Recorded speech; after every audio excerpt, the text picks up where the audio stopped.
Chimney দিয়ে বের হচ্ছে কয়লা পোড়া ধোঁয়া। 200 ফুট উঁচু চিমনি দিয়ে ধোঁয়া বের হয়ে উড়ে যাচ্ছে আকাশে। পায়রার কয়লা ভিত্তিক 1320 মেগাওয়াট তাপবিদ্যুৎ কেন্দ্রে বিদ্যুৎ উৎপাদনের জন্য প্রতিদিন 12 থেকে 13,000 মেট্রিক টন কয়লা পোড়ানো হয়। পরিবেশবিদরা বলছেন, কয়লা ভিত্তিক বিদ্যুৎ কেন্দ্র অন্যান্য যে কোনো ধরনের বিদ্যুৎ কেন্দ্র থেকে বেশি কার্বন ডাই অক্সাইড নির্গমন করে। এছাড়া বিষাক্ত sulphur die oxide, nitrogen, cadmium, সীসা, ছাই, গ্যাস ও ভারী ধাতু পরিবেশে নির্গমনের ফলে বিদ্যুৎ কেন্দ্রের আশপাশের বিস্তীর্ণ অঞ্চল দূষণের কবলে পড়েছে।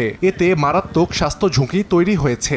এমনকি ঝুঁকিতে আশপাশের বন্য ও জলজ প্রাণীও। যদিও কর্তৃপক্ষ শুরু থেকেই বলে আসছে, পরিবেশের ক্ষতি না করে করা হয়েছে বিদ্যুৎ কেন্দ্র।